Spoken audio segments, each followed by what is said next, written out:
Salve Maria família, tudo bem? Iniciando mais um vídeo para vocês e queria te fazer uma pergunta. Você já imaginou algo assim com um compilado, né, versículo por versículo da Bíblia, sendo retratado pelos santos da igreja, com formas deles nos mostrarem a interpretação ali do Evangelho? Pois bem, isso já aconteceu e nós temos a famosa Catena Áurea. São compilados, né, dos 4 evangelhos, ó, são essas belezinhas aqui, dos 4 evangelhos, feita por Santo Tomás de Aquino a pedido do querido Papa Urbano IV. Bom, Urbano IV pediu para que Santo Tomás fizesse esse compilado com uma separação, né, como se fosse homilias, como se fosse escritos dos santos antigos da igreja, né?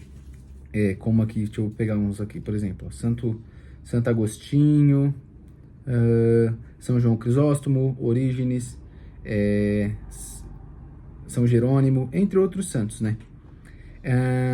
Ela é uma obra que traz essa fidelidade à visão da igreja sobre os evangelhos, né? O que a gente tem hoje como um problema central na nossa sociedade, né? Depois que nós tivemos aí o surgimento do protestantismo, que não é mais nada do que protestar a fé católica, e desde então surgem cada dia mais inumeradas igrejas, né? Templos físicos ali, cada um com a sua interpretação da Bíblia, cada um com a sua livre interpretação, porém a Bíblia não foi feita para ser interpretada de livre interpretação. A gente já vê casos aí de pessoas que até coisas simples, né? A forma de ler, um acento, é até um meme esse bagulho. Eu não sei se é meme, mas passou numa reportagem muito antiga isso, que tinha um pastor que falava que ele adulterou com a mulher do cara da igreja, porque ele leu lá na palavra, no Antigo Testamento, estava escrito, não adulterará. Aí ele leu que era para adulterar, entendeu? Adulterará no sentido de fazer o ato. Então, o problema da livre interpretação é esse, né? Muitas vezes a pessoa... Depois eu vou ver se eu acho esse meme aqui, depois eu coloco aqui na edição, mas é real isso. Mas as pessoas criaram essa ideia de que eles podem simplesmente interpretar a Bíblia, né? E a ideia da Catena Áurea é o oposto disso, né? O nome Catena Áurea vem da ideia do nome de cadeia de ouro, composta pelos elos da sabedoria patrística. Olha só como é profundo isso. São elos, né? São pessoas que conviveram, alguns conviveram com os apóstolos, outros com os apóstolos dos apóstolos, e assim foi até quando foi solicitado aí pelo Papa para que Santo Tomás de Aquino fizesse esse compilado. A catena aqui, ó, vou até ler o que tá aqui atrás para vocês verem, que eu acho que é mais fácil, porque aqui tá atrás de todas as catenas áureas, né? Bom, ela é dividida em 4 evangelhos, como eu falei, né? Marcos, Mateus, Lucas e João. Bom, Santo Tomás de Aquino organizou a Catena Áurea a pedido do Papa Urbano IV no final de 1262 e no início de 1263. A interpretação era apenas compilar os comentários dos padres da igreja aos evangelhos, mas o aquerente decidiu organizá-los numa exposição contínua, versículo por versículo, que permite uma leitura sem interrupção, como se emanasse de um único autor. A Catena é uma obra de considerável importância tanto para a originalidade da exposição, quanto pela riqueza e quantidade de citações patrísticas reunidas. É composta por comentários de 57 autores gregos e 22 latinos, alguns ainda desconhecidos na época. Este aqui é o volume de Marcos, como os senhores podem ver aí, ó. E, como eu mostrei aqui, são 4, né? E...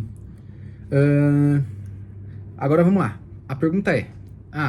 legal, você está me falando que existe um compilado de 4 livros, que nos traz aí versículo por versículo do Evangelho, baseado nos santos da igreja. Mas como que eu vou usar isso? Bom, vamos lá. Eu separei aqui para vocês 4 pontos que vai te ajudar a utilizar bem esta Catena Áurea. Você, Matheus, eu não tenho dinheiro para comprar, porque ela é um pouco cara, vai ser uns R$250 aí de investimento para você ter os 4. Mas você consegue ter acesso a ela na internet de forma online gratuita. Então, não é desculpa de não adquirir, né? De não usar.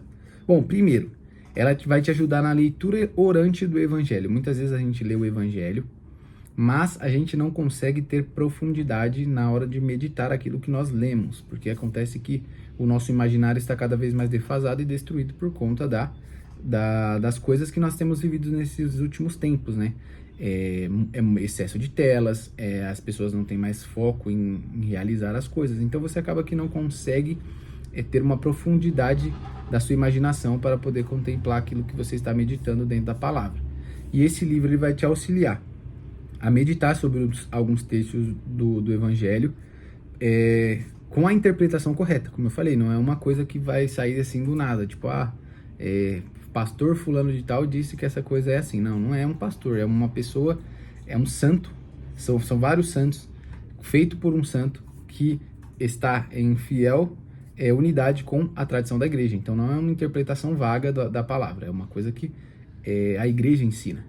E aí você vai ter esta base, né, essa leitura orante, você vai conseguir enriquecer o seu imaginário para poder cada vez mais fazer lectures divinas mais profundas. E o ponto 2, profundidade teológica e espiritual. Bom, basicamente aqui, por que é profundo? Porque, como eu disse aqui, né, não é simplesmente um monte de coisas jogadas ao léu e isso aqui é sobre o capítulo 1. Não, ele simplesmente compilou versículo por versículo daquilo, do Evangelho, colocou como se fosse uma ordem cronológica. É muito da hora. Eu vou abrir para vocês verem aqui, ó. Por exemplo, vamos ver se vai focar aqui. Ó, focou.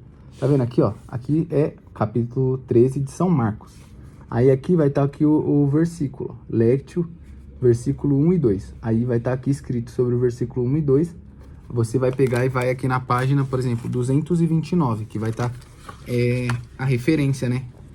Sobre esse capítulo. 229, chega na página 229, aí você vai ler sobre esse tema. E aqui, ó. Maravilha, vamos lá. Capítulo 13, versículo 1 e 2. Eu vou ler até o versículo aqui pra gente fazer bem bonito, né? Quando saía do templo, disse-lhe um dos seus discípulos: olha, mestre, que pedras, que construções. E Jesus disse-lhe: vês esses grandes edifícios? Não ficará pedra sobre pedra que não seja derrubada. Então aqui Jesus está profetizando a queda do templo, né? Olha o tanto de conteúdo que Santo Tomás colocou aqui sobre o versículo 1 e 2, tá? Não é sobre o capítulo 13 completo, é sobre o versículo 1 e 2. Então você imagina só. Aí ele vai falar aqui, ó, São Beda, Teófilo de Ocrida, São Beda, São Jerônimo, deixa eu ver, aqui ainda sobre o capítulo 13. Aqui. Aí agora aqui, ó, ele vai do 1 e 2, agora ele vai aqui do versículo 3 ao 8. Aí assim vai, e assim vai. Então você consegue ler, fazer a sua lectio divina e consegue buscar, né, fontes, literalmente fontes confiáveis e fontes primárias da igreja sobre esses temas. Então isso vai te ajudar muito a ter um aprofundamento teológico sobre a palavra de Deus. Terceiro, é uma ferramenta para pregadores e para catequistas, pessoas que querem aprender a palavra para pregar o evangelho, seja, sei lá, em grupo de oração, em algum retiro. A pessoa ela consegue ter um aprofundamento muito maior na palavra para poder trazer um conteúdo mais profundo para a pregação ou mesmo para poder passar na sua sala de catequese. Então, você consegue isso como uma fonte de estudo mesmo. Então, por exemplo, você vai sentar, vai ler, você quer falar sobre, por exemplo, sobre o sacramento do matrimônio, por exemplo. Quando Jesus fala lá que sobre o casamento e pergunta lá que é a lei de Moisés e tal, você vai ler aquilo não é uma coisa que você vai interpretar, é aquilo que Santo Tomás de Aquino colocou ali como uma fonte fidedigna daquilo que a igreja ensina. Então você vai chegar e vai ter mais propriedade para poder falar, vai ter fontes, você vai citar. Bom, na Suma Teológica, meus irmãos, na Catena Áurea, a Suma Teológica também é de Santo Tomás. Você vai ter escrito por Santo Atanásio sobre tal e tal coisa sobre esse versículo da Bíblia. E assim vai. Então você tem mais profundidade para poder pregar o evangelho e preparar suas pregações ou suas aulas na catequese. E é um complemento para a lectio divina, né? Como eu falei no ponto 1 sobre a leitura orante do evangelho, é um complemento para a sua lectio divina. Você não vai ler simplesmente o evangelho por ler, você vai ler e depois você vai meditar aquilo que os santos falaram sobre aquilo, entendeu? Então, é uma coisa que vai ser muito mais profunda a sua Lectio Divina e você vai ter, amadurecer muito mais a sua Lectio Divina, vai ter, oferecer a Deus meditações mais profundas através dessa leitura, né? Bom, é isso, família. Você já conheceu a Catena Áurea? Vocês já ouviram falar? Para quem já conhece, vocês usam, já utilizaram. E é uma ferramenta muito boa. A minha eu tenho há muito tempo e vou ser sincero para vocês, faz um tempo que eu não uso. Teve até uma época que eu fazia as minhas Lectios Divinas utilizando elas.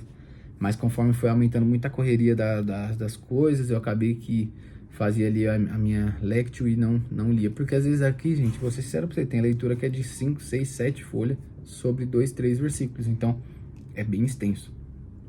Então, se você gostou, deixa seu like, comenta aqui pra mim se você já usou, se você conhece. E é isso aí, se inscreve no canal e tamo junto. Salve Maria!